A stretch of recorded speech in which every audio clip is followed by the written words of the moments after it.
Get Pucked. Hello, everybody, and welcome to the Get Pucked podcast. Matt, Vito, and Dave here. Gentlemen, how you doing? Great. Not bad. Getting used to this time change. Yes, good old daylight savings. So, we're post-trade deadline, boys. We made it. Everybody made it through unscathed. Let's talk about that real fast, because obviously something happened. I think we talked just before the trade deadline. We were kind of more in agreement. We didn't expect Jake Allen to be necessarily moved. Turns out he was the guy. Some of the other guys that we mused about moving and making deals for actually didn't move. In fact, Jake Allen is the only real transaction that occurred on this trade deadline, if we don't count the Monahan deal that happened about a month prior. So let's talk about Allen real fast. What's that? You have to count it, but go on. Okay. But I won't. So here's the thing about Jake Allen. We'll go through it as in case if anybody somehow, some way missed it. Jake Allen was moved to the New Jersey Devils. He was moved for a third-round 2025 pick, and there's some nuance to the pick. If he happens to play 40 games in the 2024-2025 season for any team, and that team that he is playing for is going to make the playoffs, makes the playoffs, I should say, that third moves up to a second. So that's the condition. It's a potential second, probably not. So in no likelihood, you're going to end up with a third. And of course, there's 50% of the salary retained. So what do you guys think? Was this a good trade, bad trade, should have held? We were having conversations at a certain point, given Jake Allen's season. Some people were even suggesting that Montreal had to add something to move him. In this case, they didn't have to add anything. All they had to do was retain a bit of salary. Basically, got back the pick they originally traded to acquire him. Just years later, it was a third and a seventh, if I'm not mistaken, to acquire Jake Allen a few years back. And now they got a third-round pick back that could upgrade to a second. It's a fantastic deal. And guess what? The carousel's over.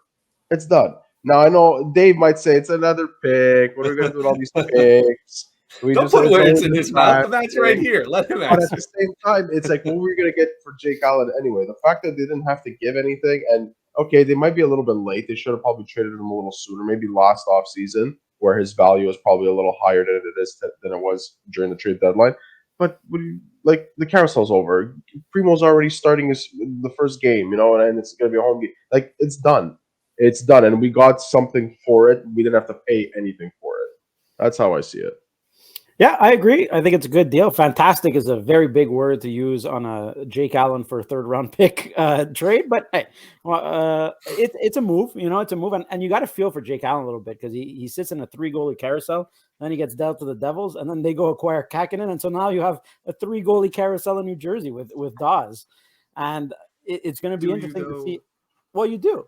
Well, they did say they were planning on using 3 goalies. It seems like they're going to send down Dawes. I think so too. Eventually, probably at one point. But still, I mean, he's having visa issues now, it seems. So, I mean, the guy just can't seem to catch a break. So, but yeah, I mean, Jake Allen needed to get off this team, and they got him off the team. It didn't really matter what the return was. The return is fine. Moves to a second-round pick, whatever. I don't even. If it happens, it happens. If it doesn't, it's not the end of the world. I agree with this trade. It needed to be done, and now hopefully we could see a little bit more of Caden Primo going forward.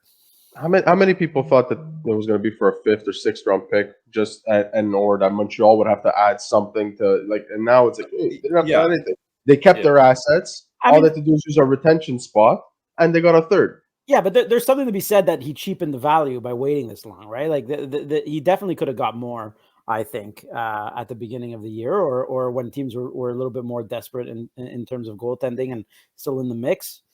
But at the end of the day, it doesn't really matter. Yeah. I think that whether it was going to be a little bit more or a little bit less, they did what they did, and they made the right move when it came down to it. It's one of those bittersweet things, because I think most people see, if you're plugged into really any of the social medias that are out there and people's perceptions and the players' perceptions of this particular guy, he was a great dude to have around. He battled as much as he could when he had to take the number 1 reins when Carey Price went down. This was unexpected. I think he even openly admitted, he said, I was here to be second fiddle to Carey Price and help the team when I needed to help the team. But I don't think anybody, himself included, expected to shoulder what he had to shoulder for the past couple seasons. And it's just one of those things, you hope ultimately somehow, some way his play picks up and he gets a better shot somewhere else, and all the best to him, really. But obviously, given where the team is at today, there was no real spot for him. Caden Primo finally moved up enough that he can be considered a legitimate backup. Maybe not the premier backup you'd want, but he's still developing, and so he can do the job, which is the important thing. Jake Allen just recently said in an interview that Caden Primo is the future of Montreal. Well, he's gonna pump the tires of his guys. I mean, they didn't hate each other. In fact, from what I've been reading, they were all really, really friendly, and they got along really great. So of course he's gonna send flowers to those guys, and Montembeault as well, of course, is the guy for now. I don't know if these two guys are going to be the future. I don't want to dive too much into this right now and give away future episodes about who we expect to be the future of the Canadiens backstop when they're really competing. But like Dave said, the 3-goalie carousel had to end. For whatever it was, if he could have gotten more, it's irrelevant at this point. The fact that Jake Allen is gone, you're retaining half of it. It's not a tremendous amount of money, but it is a retention spot for one more season, which isn't terrible. Because really it's the following year that I think you're going to want all the money available, because there's some huge names that are going to be in the market at that point when you're probably in year 4-ish, moving to year 5 of your rebuild, and you should start being competitive. So it's the right time to get that kind of money. So that aside, yes, we're all in agreement with Jake Allen, but let's talk about the other aspect of the trade deadline. Again, putting the Monahan aside just for a second, there was one more minor league deal on the day, but there was nothing else done. We still have Armia, you still have Savard, you still have Anderson, you still have everybody. Does this disappoint you in any way? Like, apparently some fans are saying, oh, he should have fought harder, he should have done more to trade, or are we in the camp of saying he had his price for specifically guys like Savard, and he held to it, and he didn't get it, and he said, well, the hell with you guys, I'm going to keep him, and I'm going to keep everybody, and I'm very content doing that. So what is your take on that? We'll start with you, Vito. I think that he tried to move them, and he was going to use a retention spot for somebody like Armia, but when he saw what the return was, it was probably a better return to do that for Jake Allen than it would have been for Armia. So it's going to be easier to move somebody like Armia come next year's trade deadline, or even during the offseason when you see that there's only 1 year left. Teams are not strapped for cap. And things like that. There's the cap's going up. It's always about the cap at the end of the day. Cap's going up this offseason. Teams might be a little more inclined to add a Yoel Armia to their lineup for a third or fourth line, a type of player who can help in the playoffs and whatnot.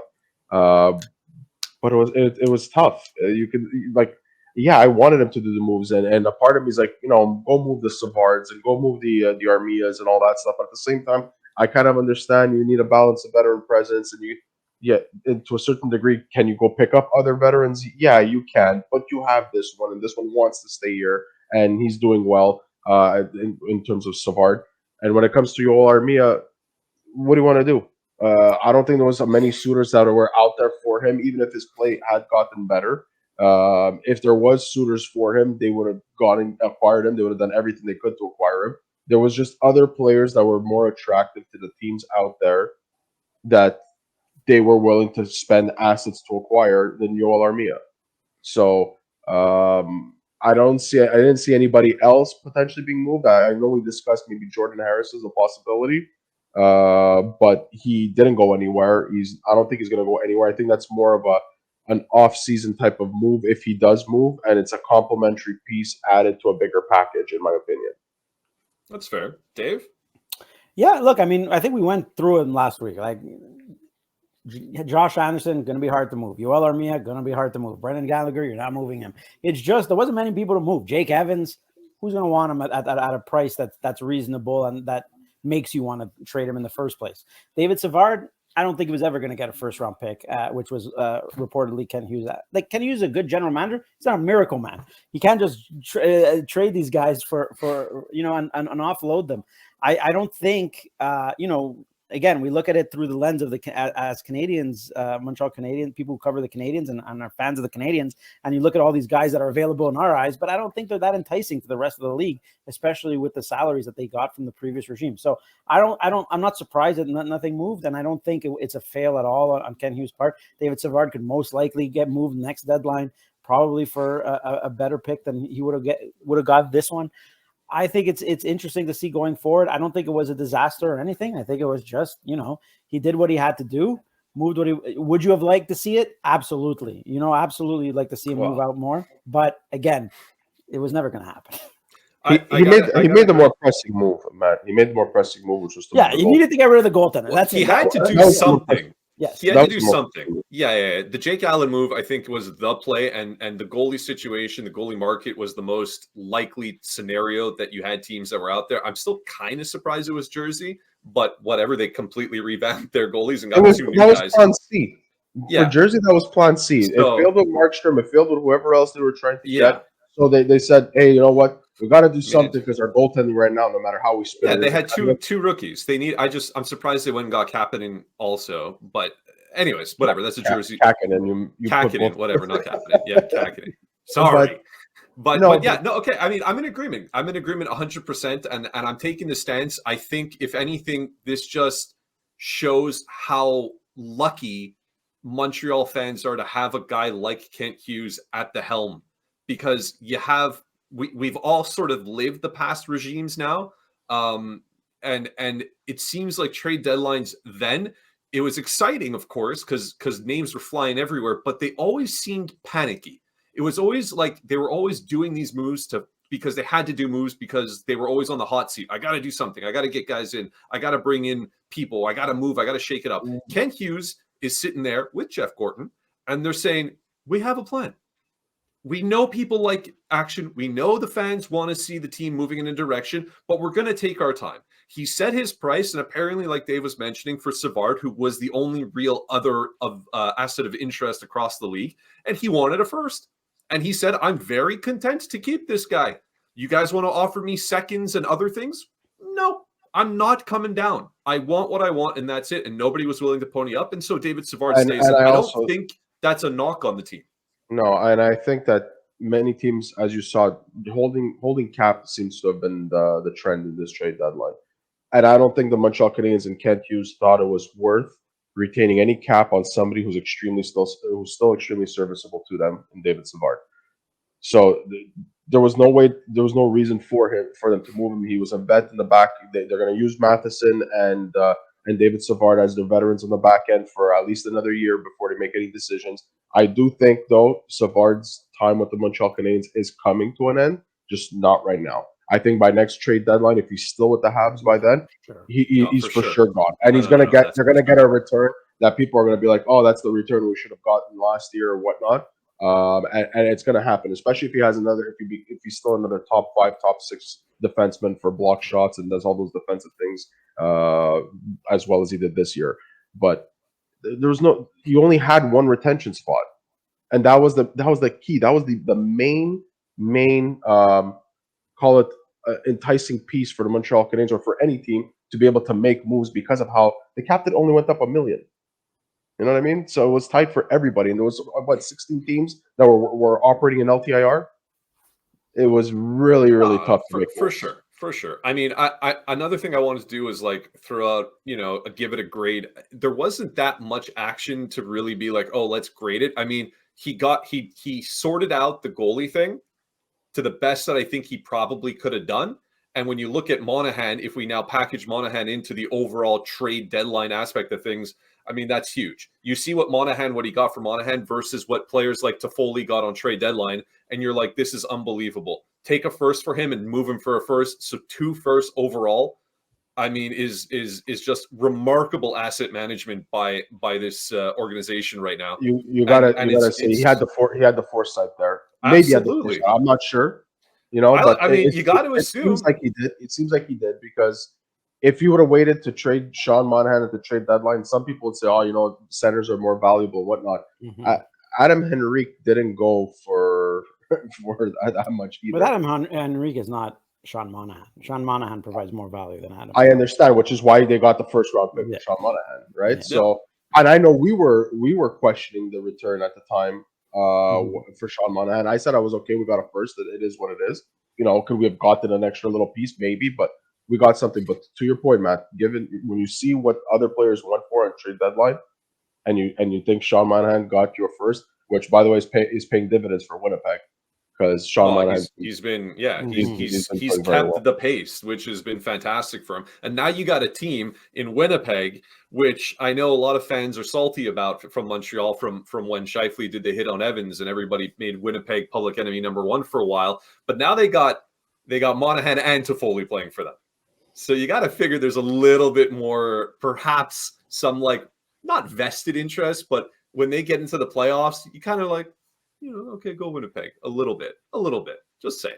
How dare you say that out there? Podcast. I happen to like those two guys a lot. I think their stints in Montreal overall were very short, given the context of players that have been here a very long time, but they made tremendous impacts. I think Tyler Toffoli and I think Sean Monahan are very, very well liked in this city. And I imagine most people would be like, yeah, good luck to you. I'm not saying they're suddenly going to become fans of the Jets, but how many people had Toffoli going to Winnipeg on their bingo card for the TDL? Yeah, that was another. I mean, listen. They're doing what they can do, right? A lot of people suggested and saying that Edmonton should have done a bit more. I think Winnipeg did the best that they can do. Really, you got some big guys that came in there to help with this push. They're both UFAs at the end of the season, and that's something I want to pivot to in a second. But first, I want to talk about something that happened in the league a couple days ago, which was crazy.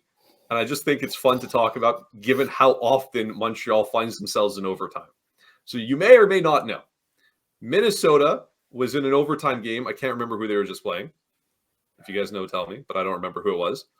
And they need as many points as possible, right? They're really trying desperate to make it to the playoffs. In overtime, in 3-on-3 overtime, they pulled their goalie with no delayed penalty. All right?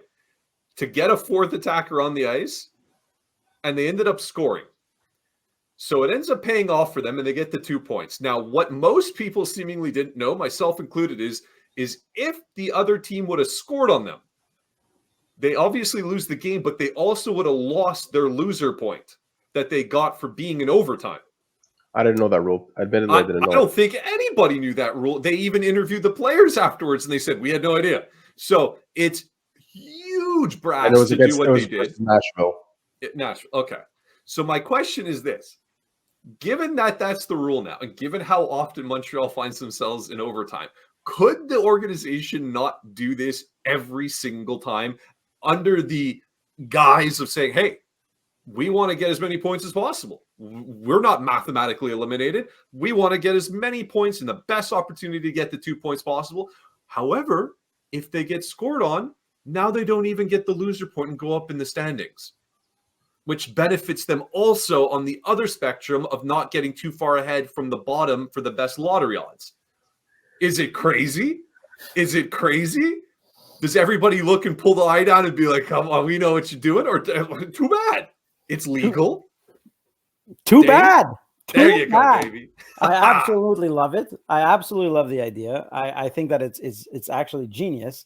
And I don't see why more teams don't do it. I don't see this loophole is obviously going to get fixed. Like, obviously at the end of the year, they're going to remove this rule, because I can't see, I fear a world where teams are trying to tank and they both pull the goaltenders in overtime. Could you imagine? I was just thinking that. Okay. Could you imagine they both pull and they're both trying to shoot it across the ice? I fear a world of where you're playing to be mediocre, and that's what I hate at. So, but while the rule's there, man, you see what Vegas is doing with their LTIR, just abuse those loopholes, man. That's what you got to do to advance in life, and that's what you got to do. If you're the Canadiens, if you're any team now, I mean, now the secret's out, man. You ruined it for everybody. You should have just called Kent straight up, called Marty and say, listen. I got a lot more of these, Kent. You give me a call, baby. I'll share them with you. But I'm telling you, man, that's a great idea. One rule a year, and he knows. And I think that the only thing that's going to prevent this from happening realistically is hockey is such a gentlemanly sport, and Marty St. Louis will not like he'll take the high road and stuff like that, which is boring. It's in the rule book. It's in the rule book for a reason. So use it to your advantage. I think it's genius. Honestly, even if they would even if you're a competitive team, I would pull the goaltender. 4-on-3 is such a massive advantage in overtime. You see it time and time again where you just they end up winning. If you get a power play in overtime, most of the time you end up winning. And it's just I would do it constantly. And I absolutely love the idea. If you're a tanking team, do it even more. It's crazy because you get the thing of still being able to tank without the little connotation attached to it being like, oh, you guys are giving up and you're not even trying. And it's that bad look. Here, it's like, I put an extra guy out. Yeah. And like Dave just said, mathematically, 4-on-3, we have a significant advantage to score. You are trying. You guys already tried this, working on your sales pitch to Kent Hughes. What's going on over here? Listen. The world knows about it now because of what Minnesota did. Yeah. Prior to Minnesota doing it, I don't think anybody thought about this. John Hines, who's the guy there in Minnesota, genius. It was a genius move. Yeah. It was I feel like he just read the rule book like 20 maybe, or maybe he didn't even know. I don't know. I don't know if anyone asked him, man. Like I don't know. And if he would tell the truth, if he would be like, "Oh yeah, I knew." For sure, he's going to say he knew, and it was a calculated risk. But don't Vito. Do you not agree with that? Is it like crazy? Or are you more like kind of like Dave's saying, like gentlemanly and no, you can't do that kind of thing, especially when even if they did it every time they got to overtime, the extra points will never make enough grounds to go to playoffs, so don't do it. Listen, you do what you got to do to win. I kind of see it like in football when you have the choice to go for the 2 points or you just take the field goal. It's like it's either you play it safe or you take the risk. And Minnesota, kudos to them. They took the risk. It worked. I would say 98% of the entire hockey fan base and its staff and everything didn't even know about this. For sure.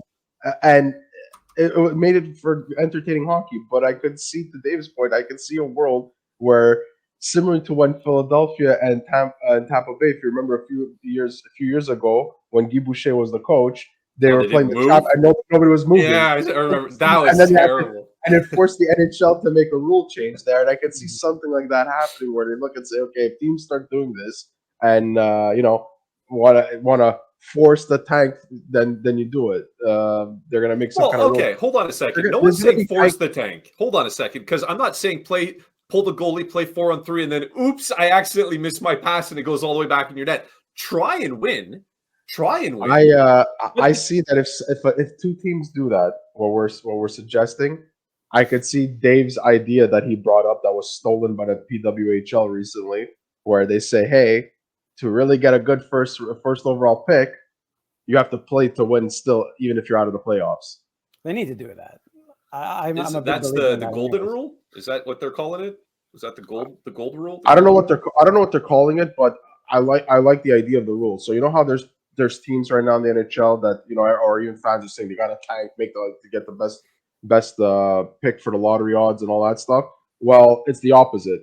Even though you're eliminated mathematically from the playoffs, you still play and accumulate points to get the best loser status, if you will. See, I didn't think to talk about this at all, but you mentioned it. I'm gonna disagree with you on that one because I don't think that that's a good system. Because that means that if you are legitimately one of the worst teams in the league, when you're mathematically eliminated and you start gathering your points or however they start doing it, like you're not suddenly going to win games. You're not going to play harder and play better to get the best. But that's also the problem, though, Matt. You have a lot of teams that once they're out of the playoffs, they completely check out. It makes for boring hockey. Fans don't show up. They lose money. Hold on a second. I don't agree with that either. I don't think players all of a sudden when they're mathematically eliminated. Not players.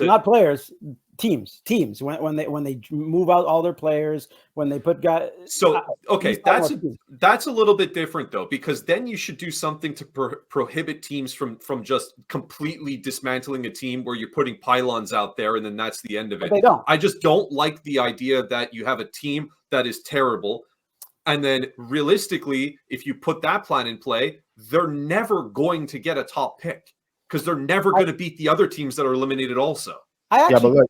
I actually thought of a system that's a little bit better than that. And I think I spoke about it on this podcast. I have a feeling we spoke about this, or maybe we spoke about this off air, but that the number one team, the next team, the number 9 team that doesn't make the playoffs, the team with the best record that doesn't make the playoffs, the bubble team, gets the number 1 odds of winning that lottery. So even if you're the last place team, you'll still get worst case second overall pick. So you're still going to get the top and talent. You're playing for the first. You're playing for the first overall pick. You're in play. So that means guys between 9 and 12 are fighting it out all year, and the games matter. Imagine the Canadiens had to freaking get to that 9th spot in order to have a chance. You could widen it a little bit. But in that scenario, hold on a second, because in that scenario, again, I'm not suggesting the players have any care in this whatsoever with draft and stuff, but just from a team perspective, you have a team on the cusp of making playoffs. So that means you're not a top team. You're just a team good enough to maybe get in or maybe just miss. And the difference is you just get in, you get slammed 4 games straight by the number 1 team and you're done. Or you just don't get in and you get the first overall pick. You don't necessarily get the first overall pick. You get the best odds. You get the best lottery odds. So like, let's say there's 4 teams that are bubble teams. Yeah. You do a lottery between them. And not only that, but you also have to keep the bottom team in that lottery too. You have to, because you need the bad teams to improve. So you'll need to do that as well. So you take maybe the top 2 and the bottom 2 and you put them in a lottery together. And in that sense, you always say the players never give up. So the players are always playing to make the playoffs. Obviously the owners and everything, they want the playoffs more than they want a first overall pick, because at the end of the day, playoffs means money, means gate, means everything. You're moving forward. It's a good step in the right direction. It's a system that works. No team is going to be tanking to get out of that playoffs into that 9th spot. No team is going to Chicago. No, they're not good enough to get there. I don't think they're going to be in the last. They're going to be in the last place. I think it's a perfect solution to remove, not only to remove tanking, but to incentivize teams to play it out and make deals. You're going to see more deals maybe at the deadline where these bubble teams are actually going and also in the mix to go make these moves. So then it forces the top teams to get more creative with their trade deadlines, because the trade deadline has become stagnant, in my opinion, the past 4 or 5 years. 100%. It's 100%. So this is also another way to switch things up and change things up. I know this is completely off topic. Maybe we need to divulge. Well, we're 100% going to, and this wasn't scheduled at all, but this is an important thing to talk about because of the way of the sheer nature of the way that the draft and the lottery is done today, I think is flawed. I think most people look at it and they understand, yes, it is flawed. They have been making, periodic changes over the past couple of years. One of the new things I think they did, again, not to go down this road too far, but like you can't win if you're not 2 years. If you're not in the worst position. This is where it gets complicated. If you don't have the best odds leading into the draft and you win it twice, you can't win it again for 5 years or something. Yeah, it's something like that. You can only do it for 5 years. Yeah, so they're doing things like that to kind of limit the tank, if you will. They call that the Edmonton rule. It is the Edmonton rule. But that makes it boring also, because then if your team really just truly sucks, you can't even look forward to that if you're the fan base of. Well, if you're the last place guy. Yeah, every year, then you can win it each year consecutively, but the odds aren't in your favor. Anyways, we'll talk about that another time. That is fascinating stuff, however, and I am curious for people's perspective, because that was something that got brought up when the PWHL mentioned it, that they're doing. I think it's called the goal rule. What your take is about that. If you guys like it, dislike it, we'd like to hear what you have to say about that in the comments. But one last thing I want to get to, this upcoming offseason. Not talking about RFAs, just talking UFAs. All right, we're going to put just the UFAs on the spotlight here. Montreal's going to have something like $10 or $11 million in cap space, and that's not counting the LTIR that eventually price being put on that is going to open up for them. They have to sign Xhekaj, which very, very, very likely they're going to do. Obviously, there's also Ylonen, who's an RFA, who, if they sign him, is going to be probably less than $1 million, or maybe maybe, and I don't even think they're going to, given how much what they got coming up to replace him anyways. So let's say, for the sake of argument, you got about 8.5, something in that ballpark. I'm looking at the UFAs, boys. First and foremost, should they target a vet? Should they not target a vet and go and try to find another young guy to continue this sort of ideology of we want to be young, we want everybody to grow together? Should they do nothing? and just leave it as open and whatever, available to them moving forward, because the following year is massive. This upcoming year, when I look at it, if I pull off just based on points here, I mean, you got Sam Reinhart's a UFA. He's got the most points. He's got 76. He's having a career year. But that's a guy that's going to get it. Exactly.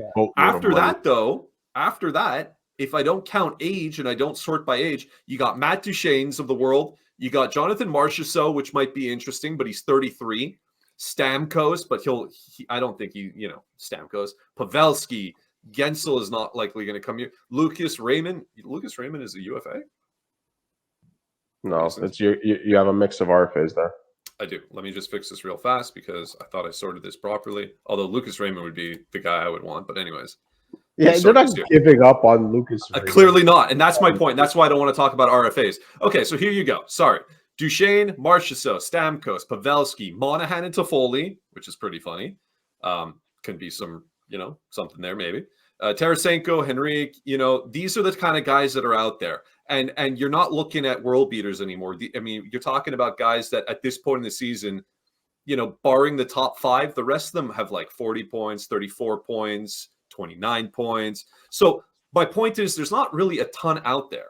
But that being said, how often does a team have that kind of cap space and do nothing with it? And then furthermore, before I turn it over to you, are you comfortable with, if they do nothing, because if they're going to do something, it's bolstering up front, it's getting goals, obviously. If you're comfortable with your first line, your second line, when everybody comes back, is now going to be Newhook, Doc, and Joshua Roy. Is that the second line you're cool with leading into the next season and doing? Or do they got to do something? I've talked enough. Tell me, boys. What do you think? I think they got to make some moves here, just in the sense that, like, they have the value of time, right? So they have the value to go looking at players they want. And I think it'll happen more through trades than it will happen through UFA signings. I think UFA signings nowadays, the big names they're 30, 34, 30. Like, I don't think it really necessarily fits the profile of what the Canadians want to do. That's maybe players you add when you're really on the you're becoming a contender, you're becoming a playoff team, you go grab those guys. I think they're a year away at least. So I think for this season, I think you try to make that move where you go get a guy. Every year, there's these big name guys that become available. You just try to be the one to get that. And sometimes it's people you don't see coming. And Ken Hughes seems to be good at that. So if I'm Ken Hughes, I look back and I look at everybody in the league. I see who could be available. I call every single team and say, look, is there a guy you want to move secretly? You don't want, and you try to find a gem and you try to make a move that way. And I think a big move is needed. I don't think, like, again, I'm not sold on that first line. I'm not sold on the second line as well. I think there's a lot of room for improvement there, And I think that you at the very minimum start. And I'm not saying that you have to make a deal and that it's a failure if you start next season without getting one of these guys. But I think you have to start looking for a next young core player of this hockey team, and you can't just bring up all these old guys, like these young guys and expect them to fill the spots. I think you need a little bit of internal competition and high end talent. So I think you start looking, because the closer you get to competing, the more the competition is going to, like, people are going to know what you're looking for. Right now, they have the luxury of a bit of time to sit back, not feel pressured to make a move where they're going to lose a trade, and just try to find that guy. But I think, look, you have the luxury of that salary cap. You need that cap space. You need to you need to start moving picking up some pieces. Enough with the projects, enough with the draft picks. Let's go. Let's go now. Let's go. So while I do agree that Kent Hughes has to go find that gem that Dave's mentioning and alluding to, but if you're forcing me and I got to take a UFA to add to the roster, there is one player I have in mind, because the same way. I'm not forcing you. Hold on a second. The same way you have veterans on the back end that are calming the defensemen, that are young D-men. I think that Montreal can use a veteran to play on the up front. And to calm things down there. You can see when Monahan was there, how he was able to calm Suzuki and keep things going and whatnot. And when he left, Suzuki's still playing well, but there's missing something there. Joshua Roy, I think, would eventually be good on the second line. I think he's better suited for the third.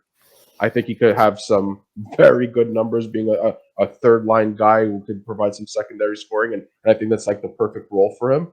And if there's a player I would target in the UFA market, I think Jonathan Marchessault. If you can't get a right winger that's young and fits the mold, then and you can get a veteran. I think somebody like Jonathan Marchessault, who's been very productive, checks a lot of the boxes besides his size because he is on the smaller side.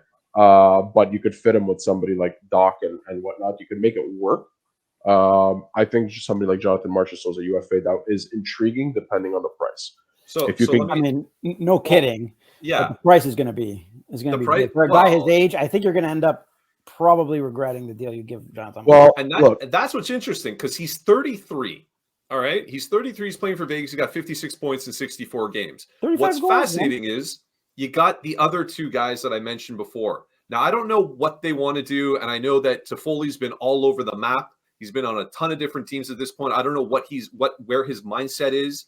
I don't know if him and Monahan are looking at the Habs and saying, you know what, they're not that far away, and I want to be a part of it, because you can't expect either of those two guys starting next season to not be on a longer term contract.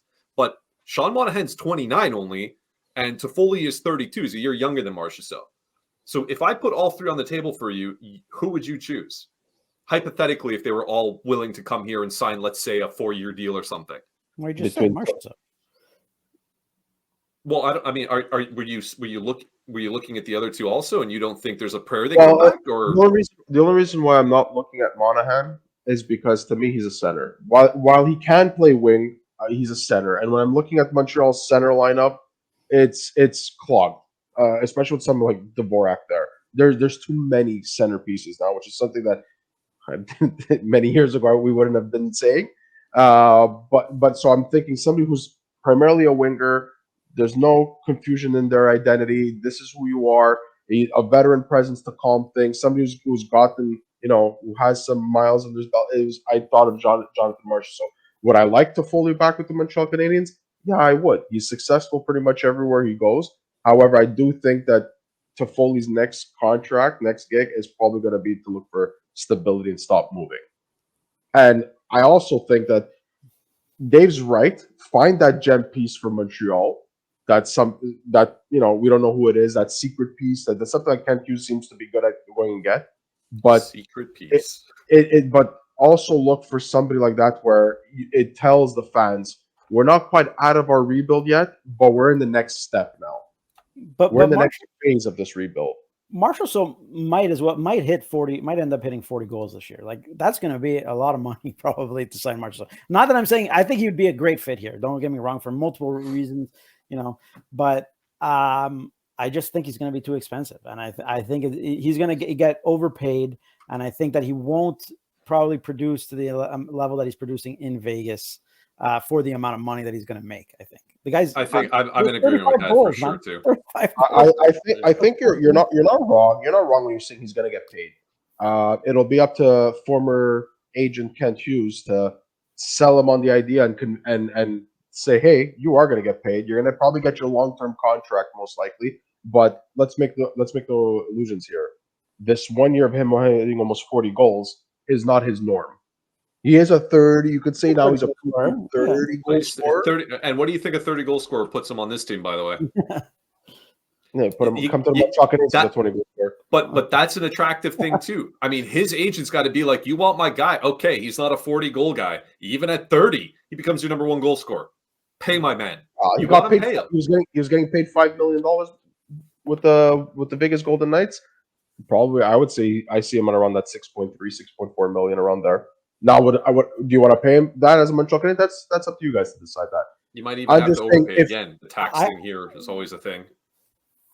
I mean, the fact that he's from here might play into, I don't buy into that anymore. I mean, perhaps a tiny little piece of it, but like for the most part, these guys are out there. They want to get paid. I think the difference now versus any of the other, past, I don't even know how many years, decades probably, they're actually trending in a really good place.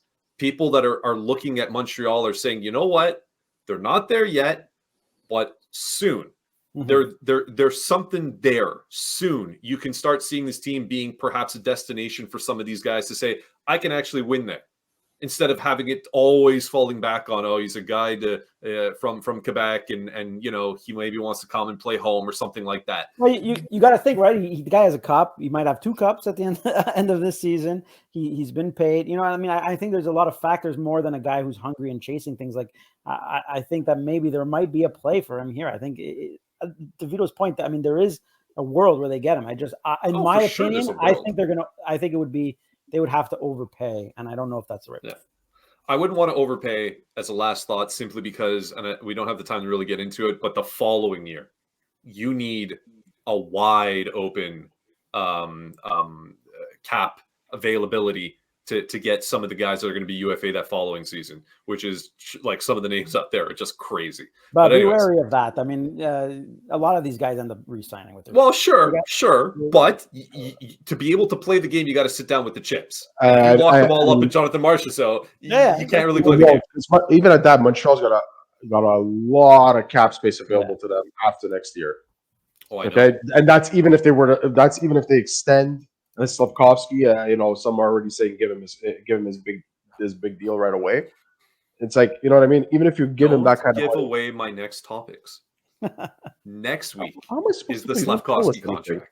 You don't tell us anything. That's it. I like to keep you guys in suspense. Anyways, thanks everybody for listening, for making it to the end. If you've done so and without skipping, good on you. We appreciate it. Let us know again. I like to always throw out the questions at the end. What do you guys thought? What were your thoughts of the trade deadline? Do you like the return for Jake Allen? What do you think about the overtime thing, the Minnesota thing that they did? Curious about that. Was it just a goofy thing that they did one time and no one's ever going to replicate, or is this something that legitimately some teams like Montreal should consider doing when they find themselves in the overtime as often as they do?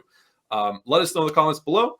And as always, for Vito and Dave, I'm Matt, and this was Get Pucked.